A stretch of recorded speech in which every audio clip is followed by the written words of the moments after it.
Bueno, sí, buenas tardes a todas, a todos, a todes. Quiero agradecer la invitación, especialmente a Velvet, pero a todo el equipo también, de permitirme hacer parte de este seminario virtual tan completo y provocador también.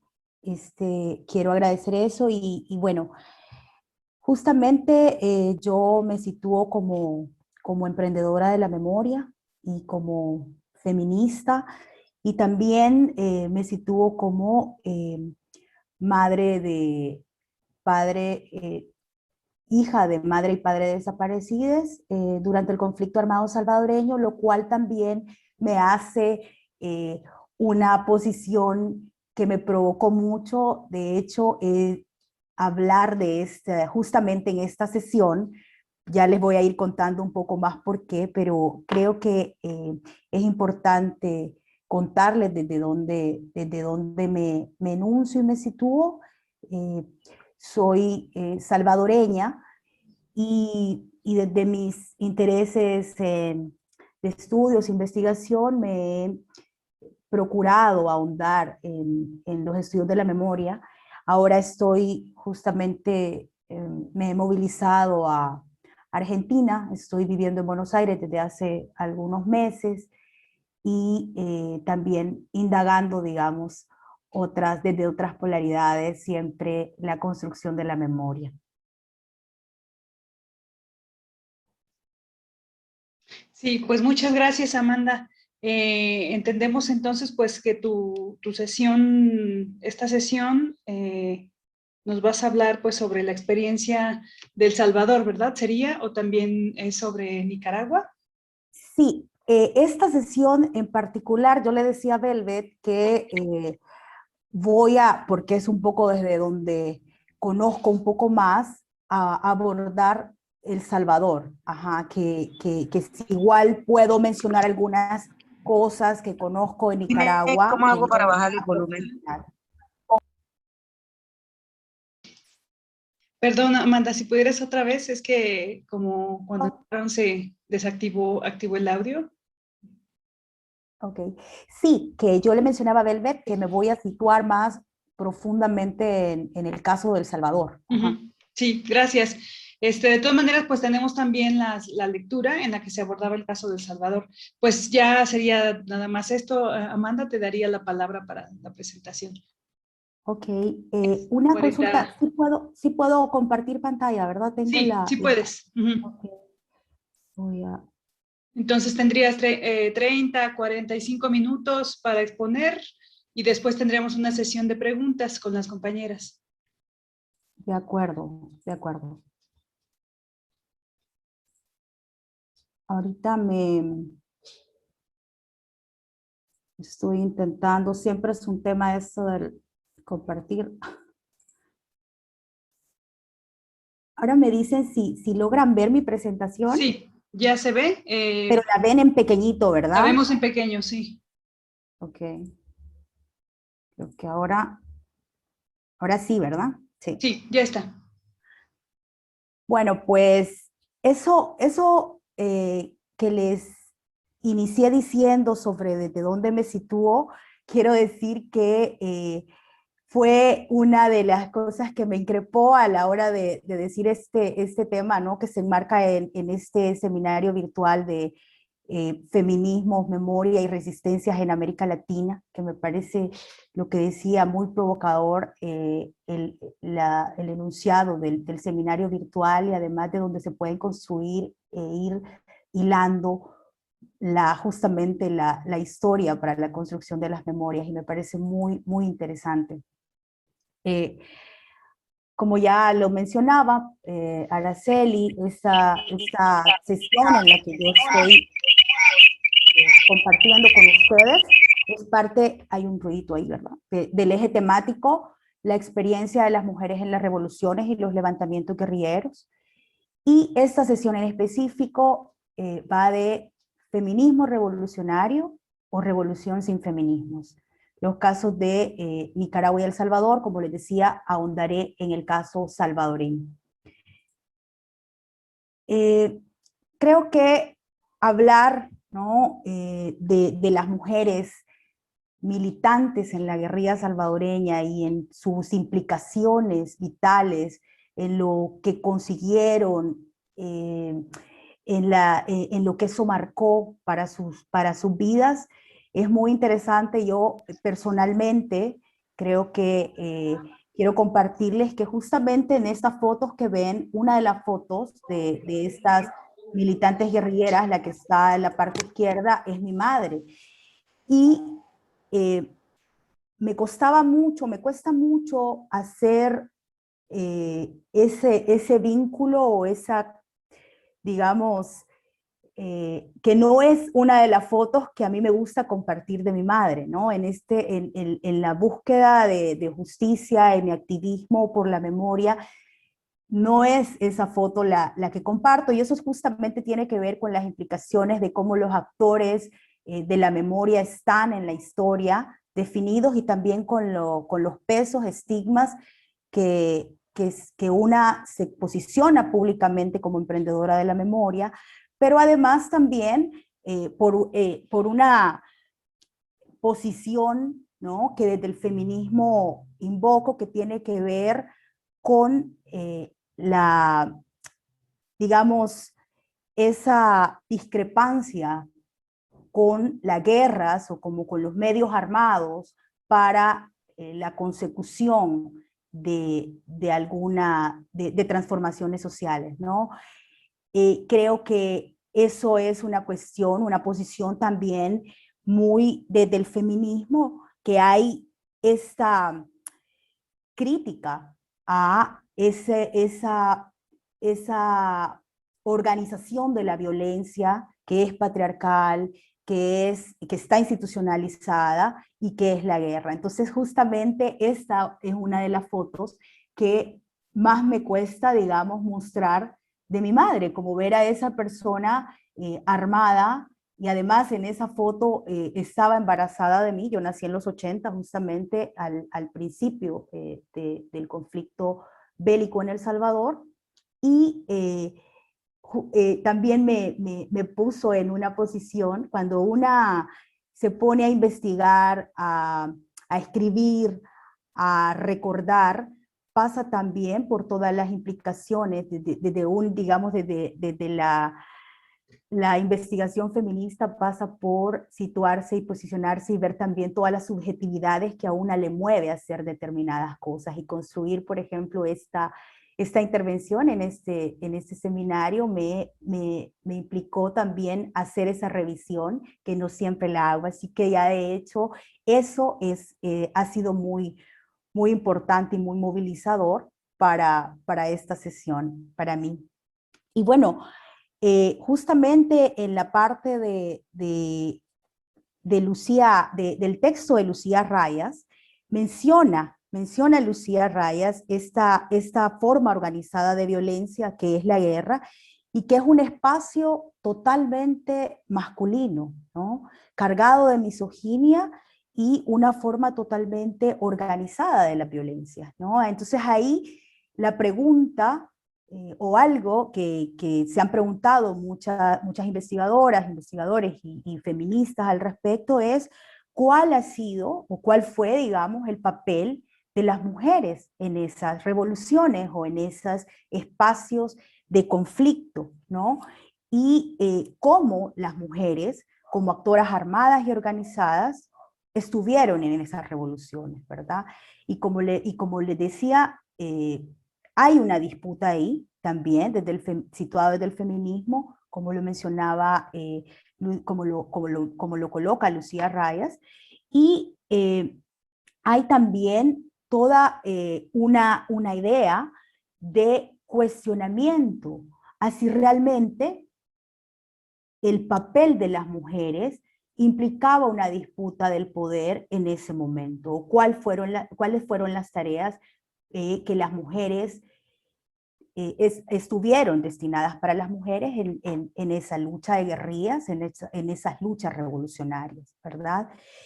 Y para esto es importante situarnos en todo ese contexto de violencia, de imposibilidad de otras vías, Por eso muchas de las entrevistadas, por ejemplo, en el libro Mujeres Montaña, que recientemente reeditó el Centro Cultural de España en El Salvador, acompañado de la DIGNA, de la Asociación de Mujeres por la Dignidad y la Vida, mencionan que había un ideal revolucionario que pasaba por la inminente realidad que se vivía, de persecución, de negación, de negación de derechos, de desigualdad total y absoluta, y entonces se radicalizó la lucha, ¿no? Y ahí también pasaba por todo un ideal generacional que se construía en América Latina por la lucha por la justicia social y esa transformación de esas desigualdades. Y así es como mujeres jóvenes, urbanas, campesinas, se van involucrando a la lucha y se van involucrando en comandos urbanos, en actividades de apoyo, pero también hay un momento en el que deciden tomar las armas. Y esta implicancia en esa toma de las armas cuando se radicaliza, digamos, a principios de los 80, que hay una ofensiva armada en El Salvador, pasa por una decisión que tocaba totalmente sus subjetividades, que tiene que ver con los afectos, ¿no? La decisión de irse al monte, como se mencionaba, como mencionan muchas en esta investigación, en este libro, en este testimonio, por el cuestionamiento o a los mandatos tradicionales de ser mujer, ¿no? Las maternidades, la vivencia de la sexualidad, los afectos también, y por eso se menciona si realmente hubo una posibilidad de despojarse del duro peso de ser mujeres, ¿no? En esa lucha armada, que totalmente un espacio masculino en la que también tuvieron que adoptar prácticas y materializar relaciones que pasaban por no el mandato hegemónico de la feminidad, pero sí si realmente hubo esa posibilidad de despojarse del duro peso de ser mujeres, como guerrilleras o como integrantes de los comandos urbanos, cuando tenían tareas principalmente del cuidado, ¿no? Las mujeres en El Salvador durante la guerra tuvieron ese papel de cuidadoras en tareas de salud, enfermería, en tareas de cocina, como radistas, aunque hubo muchas que se destacaron y tuvieron, digamos, ese puesto de mando en la guerrilla y en los principales espacios de toma de decisión de la Comandancia General por ese momento.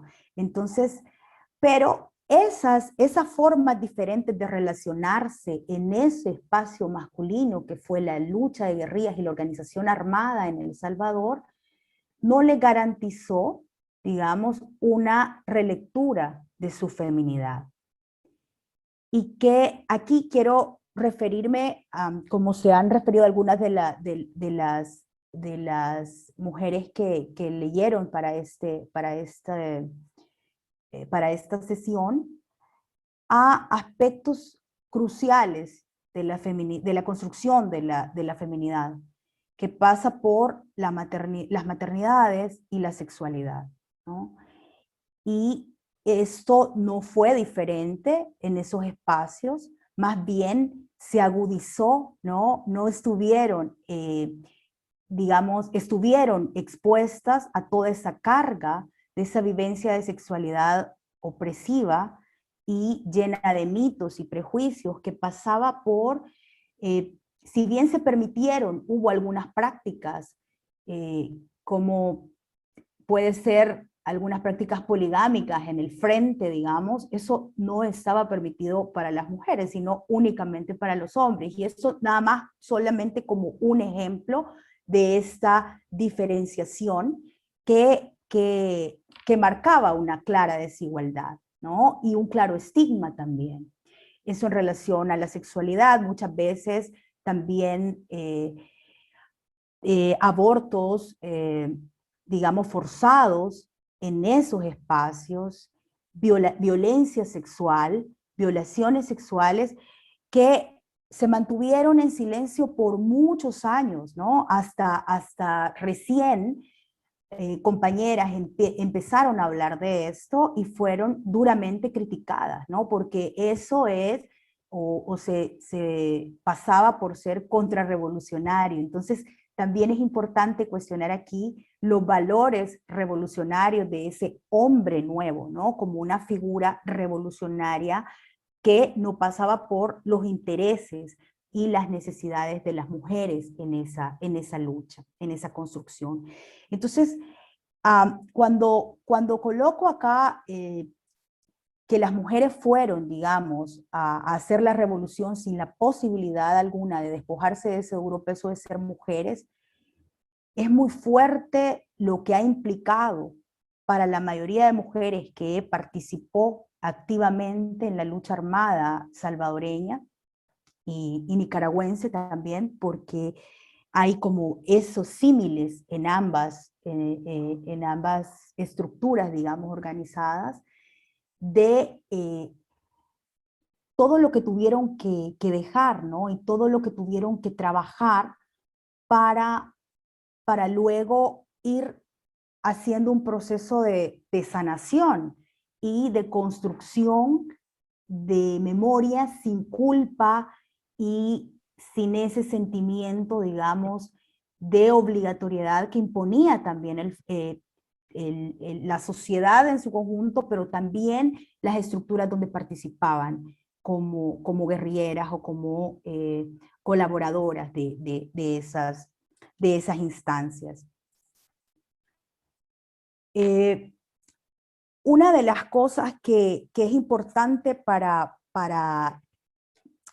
mí es revisar, por ejemplo, la situación actual de El Salvador y Nicaragua también, en el sentido siempre de ver este tránsito entre el pasado, digamos, o las luchas y causas del pasado y lo que estamos viviendo en la actualidad, que justamente nos vuelve a decir qué posibilidad hay de hacer la revolución sin feminismo o sin cambios estructurales que pasen por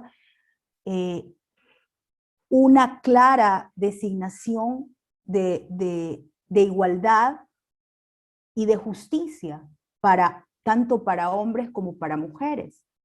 Porque si no, caemos en la repetición y vivimos como en un ciclo de nuevo situaciones de injusticia, de impunidad, de violación a derechos humanos que se vivieron al inicio, cuando se radicalizó la lucha armada, cuando fueron necesarias las armas o esos espacios de guerra para conseguir cambios estructurales, ¿no? Y acá creo que quienes hemos echado un vistazo a la región sabemos que esos cambios no alcanzaron para las mujeres y se sigue en una situación de total injusticia. Ya sabemos, aquí creo que hay compañeras nicaragüenses, sabemos de la persecución, sabemos de todas las implicaciones que ha tenido un gobierno autoritario en los últimos años en Nicaragua, y ahora en El Salvador sabemos todas las implicaciones que está teniendo este gobierno para las defensoras de derechos humanos, para las feministas, y no es casual, por ejemplo, que las mujeres que estuvieron activas participando en los movimientos armados, en el FMLN, en las diferentes organizaciones, luego hicieron un total cuestionamiento a cómo funcionaban las cosas en el frente y una mirada también desde el feminismo para poder encauzar, digamos, todas esas aspiraciones, deseos de cambio, de transformaciones desde una mirada feminista y que siguen siendo, digamos, esos colectivos, esas voces disidentes también y críticas, las que ahora se levantan ante una situación como la que se vive en la región, ¿no? Y me atrevería a decir que únicamente, bueno, que no solo en El Salvador, sino también en Nicaragua, suceden este tipo de regresiones, digamos, a gobiernos autoritarios, y eso da cuenta también de situaciones que pasan porque sin el feminismo no hay posibilidad alguna de hacer ninguna revolución y que ésta sea sostenida en el tiempo. Eso es una constatación, digamos, que a lo largo de las voces de diferentes mujeres que participaron en la lucha armada salvadoreña, en la guerrilla salvadoreña y también de algunas en Nicaragua, podemos constatar, ¿no? Entonces esto creo que es importante porque también coloca o sea, nos debe colocar haciendo una mirada crítica en cómo es imposible hacer revoluciones sin esos cambios de fondo que tengan que ver con una mirada más inclusiva y más justa de las relaciones de poder también que se establecen. Y es que al final los espacios, digamos, las guerras, y eso también lo coloca Lucía Rayas en su texto, en su investigación, que al final el ámbito de las guerras es en el cuerpo de los sujetos en general, hombres y mujeres, no transforman de manera radical y justa o de manera providencial, digamos, para proyectos personales y colectivos que puedan sostenerse en el tiempo como garantes de luchas igualitarias y justas por el bien común y por esa justicia social que al final era como la semilla de esta radicalización de las luchas en El Salvador, digamos. Y bueno, para las mujeres mucho menos, ¿no? Porque toda esa carga del ser mujeres y de la construcción social de la feminidad pasa por una violencia más específica, digamos, y más aguda en estos procesos revolucionarios armados en países tan complejos, digamos, donde hay tanta desigualdad como en El Salvador y la región centroamericana, además. Creo que también es importante, una de las cosas importantes a situar, y acá quiero traer a Rita Segato, por ejemplo, cómo se expresa, y que también lo ponía la autora, que había que leer para esta sesión, cómo se expresa la guerra en el cuerpo de las mujeres, y que se expresa, digamos, de manera, como Segato va a decir, que el patriarcado en su fase actual, que pasa por esa fase apocalíptica, digamos, ya no se habla de desigualdad, sino de señorío y dominación, y eso lo podemos ver ahora en todas las configuraciones de la violencia que existen en nuestros países y particularmente en El Salvador, con todas las mujeres desplazadas, con las mujeres que sufren violencia sexual, desaparecidas. Esto se ensaña directamente en los cuerpos, encuentra materialidad en los cuerpos femeninos. Entonces, es importante que hagamos esta conexión entre lo que sucedía y la vivencia de las mujeres en las luchas armadas, en los conflictos de finales de los 70, principios de los 80 en El Salvador, y lo que se vive ahora, siempre en esos cuerpos territorios, digamos, en disputa y que son ocupados por las violencias misóginas y machistas. Entonces, esto en esa parte, ¿no? Luego, bueno, un poco para hablar de por qué el feminismo es revolucionario, y esto creo que es una premisa que podemos colocar y traer al hablar de por qué una revolución no se puede sostener sin feminismo, ¿verdad?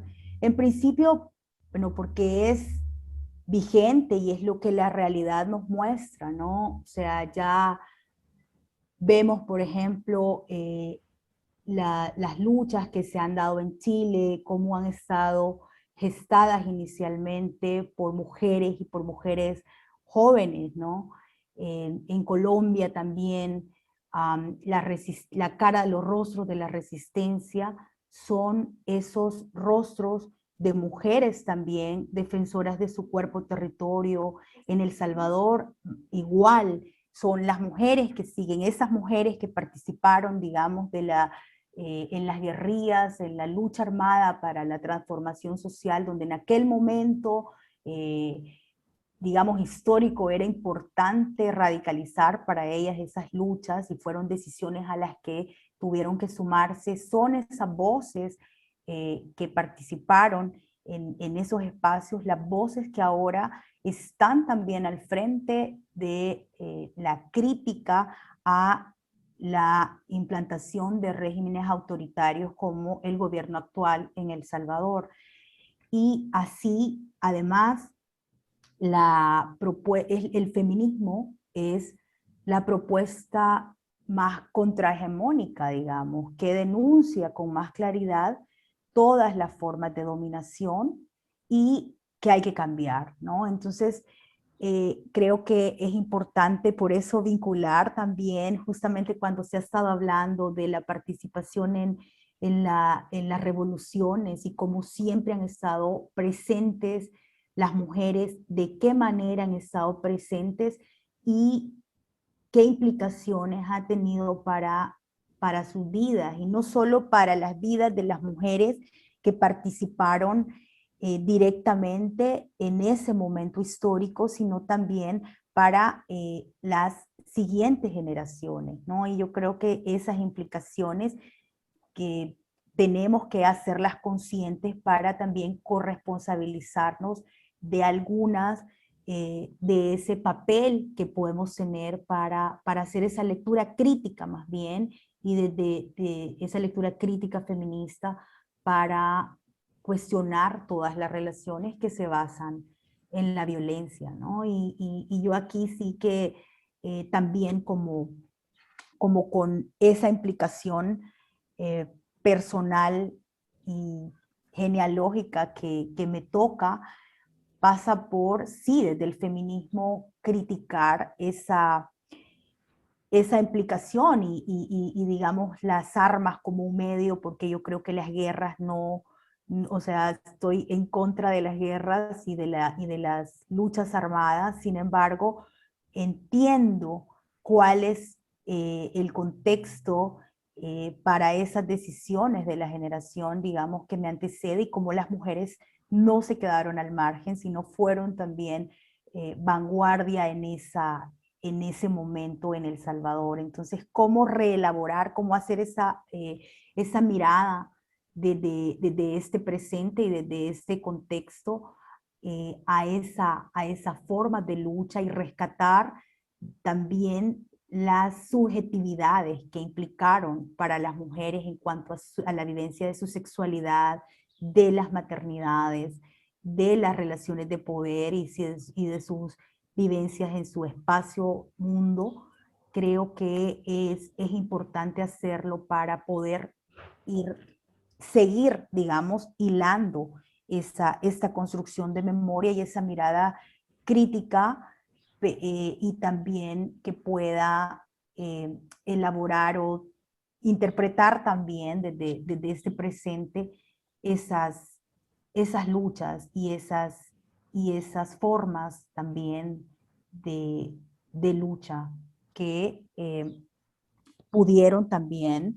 Ahora, de hecho, se escribe mucho, se habla, y muchas mujeres cuestionan esa participación, algunas, ¿no? La mayoría no es que se arrepienta de hacerlo, sino cuestiona cómo esa participación en la lucha armada implicó muchos costos a la hora de volver, por ejemplo, después de los acuerdos de paz, retejer las relaciones con las familias, con sus entornos, con los espacios, y como muchas lo hicieron también desde la colectividad feminista y organizada para poder ya sin esa mirada, digamos, únicamente partidaria del hombre nuevo o de esas jerarquías que excluyeron en su momento muchos de los intereses, deseos y necesidades de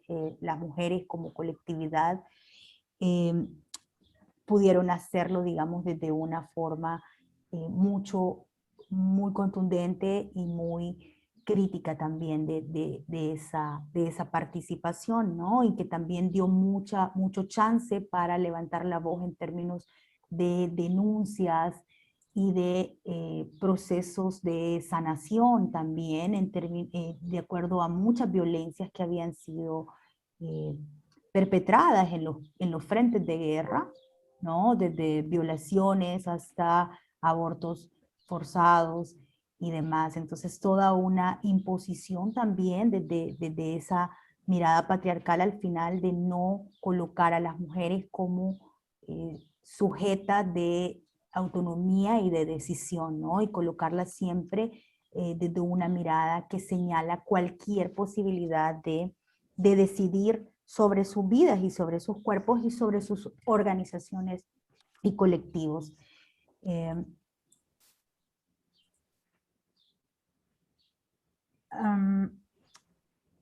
Creo que, bueno, es importante que ya habrá chance también para el diálogo. Creo que aquí hay muchas mujeres, hombres que también tienen su propia lectura de estos procesos, y creo que puede ser muy rico la segunda parte, ¿no? Que yo es como provocar este diálogo.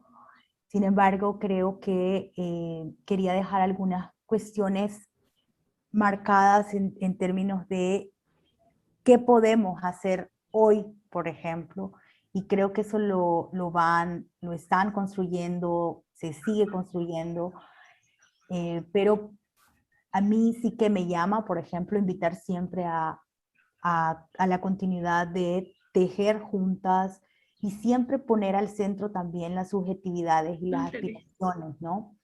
Y dar mucho lugar a los sentires. Creo que a veces cuando es importante, y eso quizá ya lo vieron en las primeras sesiones, cuando se habla de hacer investigación feminista y de toda Hoy hablan de la guerrilla de El Salvador y Nicaragua. las, las académicas que están así, las académicas feministas que están haciendo toda esta metodología, que ya hace rato están haciendo metodología feminista para esta investigación. Aquí justamente se trata, yo soy como muy abierta y muy partícipe de dar ese lugar a los sentires, a cómo te colocas justamente desde esa mirada genealógica, desde dónde venís también.